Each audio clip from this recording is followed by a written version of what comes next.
sahabat GPIB, apa kabarnya? Kiranya dalam keadaan baik dan sehat selalu ya.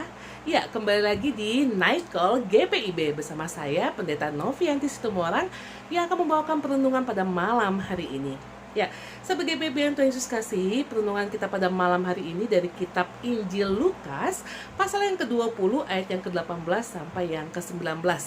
Mari kita persiapkan pembacaan kita pada malam hari ini. Jika sudah, mari sahabat GPIB kita berdoa. Kita berdoa. Terima kasih Tuhan Yesus untuk malam hari ini, terlebih lagi untuk sepanjang hari, untuk penyertaan Tuhan dalam perjalanan hidup kami di hari ini, untuk kebaikan-kebaikan Tuhan yang Tuhan nyatakan, di mana kami boleh melalui hari ini, menjalani hari ini dengan baik, dan kami bersyukur kami boleh menjalani satu hari lagi ya Tuhan. Dan Tuhan, kami akan beristirahat pada malam hari ini. Namun sebelum kami beristirahat dan melepas lelah kami mau membaca dan merenungkan firman Tuhan. Berfirmanlah Tuhan atas kami semua, karena kami telah siap untuk mendengarkannya. Terima kasih Tuhan, kami sambut firman Tuhan dengan penuh ungkapan syukur dan sukacita. Di dalam nama Yesus Kristus Sang Firman yang hidup, kami telah berdoa. Amin. Ya, sahabat GPIB, saya akan membacakan pembacaan kita pada hari ini, kitab Injil Lukas, pasal yang ke-20, ayat yang ke-18 dan yang ke-19. Demikian firman Tuhan. Barang siapa jatuh ke atas batu itu, ia akan hancur, dan barang siapa ditimpa batu itu, ia akan remuk. Lalu ahli-ahli Taurat dan imam-imam kepala berusaha menangkap dia pada saat itu juga, sebab mereka tahu bahwa merekalah yang dimaksudkannya dengan perumpamaan itu. Tetapi mereka takut kepada orang banyak. Demikian firman Tuhan, terpuji Yesus Kristus. Haleluya. Amin. Ya, sahabat GPIB yang Tuhan Yesus kasihi, pembacaan kita pada malam hari ini merupakan babak terakhir dari kisah perumpamaan tentang penggarap kebun anggur. Ya, kita ketahui ya bahwa renungan kita dari mulai hari Senin pagi sampai Selasa malam ini masih satu perikop. Jadi masih satu pembahasan yang sama. Dan hari ini merupakan babak terakhir atau akhir dari kehidupan para penggarap kebun anggur. Dan dalam pembacaan ini dikisahkan bahwa pada akhirnya para penggarap kebun anggur ini dimintai pertanggungjawaban oleh sang pemilik kebun anggur tersebut. Kita ketahui bahwa penggarap kebun anggur ini mereka adalah orang-orang jahat. Mereka telah banyak melakukan kejahatan. Ada 3 kejahatan. Yang pertama, mereka tidak mau membayar sebagian hasil kebun anggur kepada sang pemilik kebun anggur tersebut. Kejahatan yang kedua, mereka telah menganiaya para hamba-hamba yang diutus oleh pemilik kebun anggur untuk meminta hasil kebun anggur kepada para penggarap kebun anggur tersebut. Dan yang ketiga, kejahatan yang mereka lakukan adalah mereka telah merancangkan dan membunuh sang anak pemilik kebun anggur. Wah, kejahatannya luar biasa ya, berlipat-lipat kali ganda begitu ya. Padahal sang pemilik kebun anggur ini sudah memberikan yang terbaik. Ia mempercayakan sepenuhnya kebun anggur ini untuk dikelola para pekerja-pekerja itu, para penggarap kebun anggur itu. Ia mempercayai semuanya. Ia telah memberikan kesempatan, memberikan pekerjaan, lapangan pekerjaan, tetapi apa yang menjadi balasannya? Kebaikan dibalas dengan kejahatan. Air susu dibalas dengan air tuba. Memang para penggarap kebun anggur ini tidak tahu diri, tidak sadar diri, tidak tahu berterima kasih, tidak tahu bersyukur. Sudah diberikan pekerjaan, sudah diberikan kesempatan, lapangan pekerjaan untuk kehidupan mereka juga, kebutuhan hidup mereka juga. Tetapi mereka bukannya bekerja dengan baik, memberikan yang terbaik, tetapi mereka ingin menguasai dan memiliki kebun anggur itu, padahal bukan milik mereka ya. Dan menguasainya juga dengan cara yang tidak benar begitu. Ya, sahabat GPIB yang Tuhan Yesus kasihi, hasil akhir dari kehidupan para penggarap kebun anggur ini, di mana kita ketahui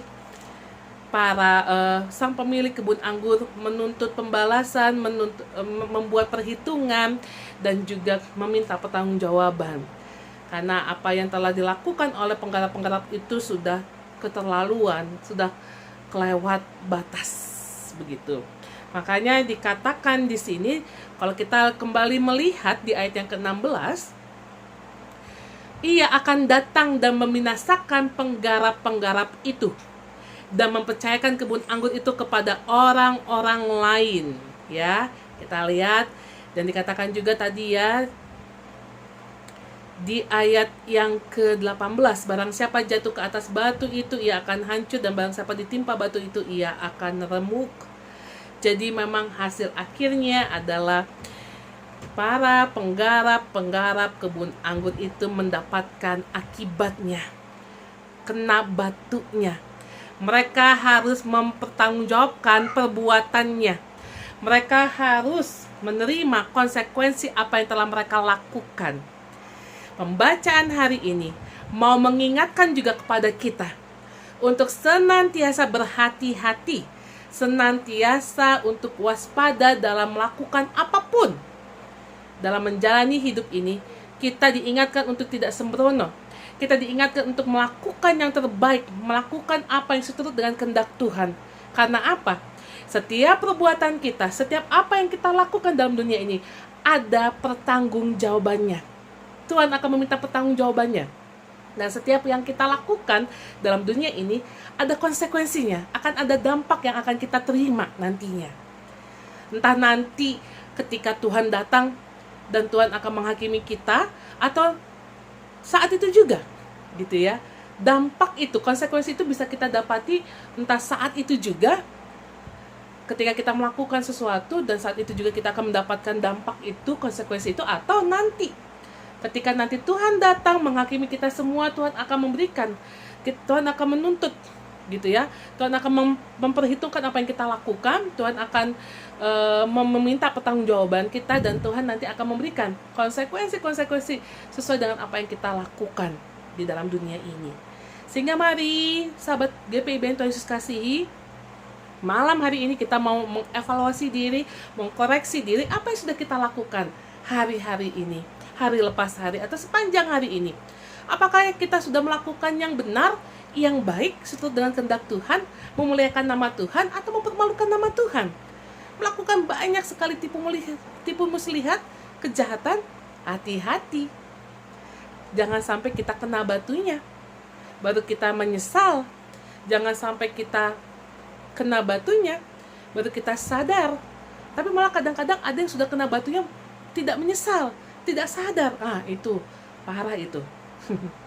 Nah, mari jangan mengeraskan hati, jangan mengeraskan hati kita akan kebenaran firman Tuhan, sama seperti juga para ahli-ahli Taurat dan para imam-imam kepala dalam pembacaan ini. Karena perumpamaan ini juga sebenarnya ditujukan untuk para ahli-ahli Taurat dan imam-imam kepala. Mereka telah mengeraskan hati terhadap kebenaran firman Tuhan. Mereka menolak Yesus sebagai anak Allah, sebagai Tuhan dan Juru Selamat. Mereka telah menolak kebenaran itu.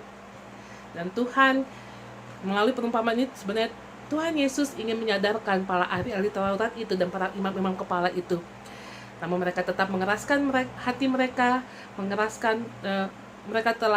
mereka memiliki sifat yang keras kepala begitu ya, keras hati, keras kepala, tidak bisa dibilangi gitu ya. Jadi mari sebagai anak-anak Tuhan, sebagai orang percaya, milikilah hati yang mau dibentuk, sikap hidup yang takut akan Tuhan, karena kita ketahui bahwa segala sesuatu ada pertanggungjawaban, segala sesuatu ada konsekuensinya. Sehingga mari berhati-hati dalam menjalani hidup, dan hiduplah seturut dengan kehendak Tuhan. Ya, sahabat GPIB, kiranya firman hari ini mengingatkan, menjadi alarm bagi kita, supaya kita senantiasa tetap terus di dalam jalannya Tuhan, dan senantiasa menyenangkan hati Tuhan. Selamat malam, Tuhan Yesus memberkati kita sekalian. Amin. Ya, sahabat GPIB, kita akan berdoa. Mari kita bersatu di dalam doa. Terima kasih ya Tuhan Yesus untuk firman Tuhan pada malam hari ini. Kami bersyukur kami boleh mendengarkan firman Tuhan. Dan bila firman Tuhan ini menjadi pengingat kami, supaya kami tetap terus berjalan di dalam jalannya Tuhan, berhati-hati dalam menjalani kehidupan ini, senantiasa hidup dengan benar dan baik, karena segala sesuatunya ada pertanggungjawabannya, karena segala sesuatunya ada konsekuensi yang akan kami terima. Karena itu Tuhan, tuntun kami, pimpin kami, biarlah kami tetap terus di dalam jalannya Tuhan. Terima kasih Tuhan Yesus. Kami mau beristirahat pada malam hari ini. Kami serahkan peristirahatan kami ke dalam tangan Tuhan. Tuhan berkati istirahat kami, dan kiranya kami boleh bangun pada esok hari, pada pagi hari dengan tubuh yang segar dan penuh semangat untuk menjalani hari yang baru, dan juga kami boleh menjalani hari yang baru dengan penuh ungkapan syukur dan sukacita, dan memberikan yang terbaik untuk hormat dan kemuliaan nama Tuhan. Terima kasih Tuhan Yesus, di dalam nama Yesus Kristus kami telah berdoa dan mengucap syukur. Amin. Ya, sahabat GPIB, terima kasih. Selamat malam. Tuhan Yesus memberkati. Sampai jumpa kembali.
Sekolah Tinggi Ilmu Kesehatan Gria Husada Surabaya membuka penerimaan mahasiswa baru tahun ajaran 2023 sampai 2024. Sekolah Tinggi Ilmu Kesehatan Gria Husada terakreditasi BAN PTB dengan menawarkan 2 program studi, yaitu pertama, D3 Kebidanan, kedua, Administrasi Rumah Sakit. Ada juga fasilitas yang memadai seperti asrama putri, perpustakaan, gazebo dan hotspot area, dan masih banyak lagi. Pendaftaran gelombang pertama dibuka pada Desember 2022 sampai Februari 2023. Gelombang kedua dibuka pada Maret 2023 sampai Mei 2023. Gelombang ketiga dibuka pada Juni 2023 sampai September 2023. Untuk informasi lebih lanjut dapat menghubungi nomor di bawah ini.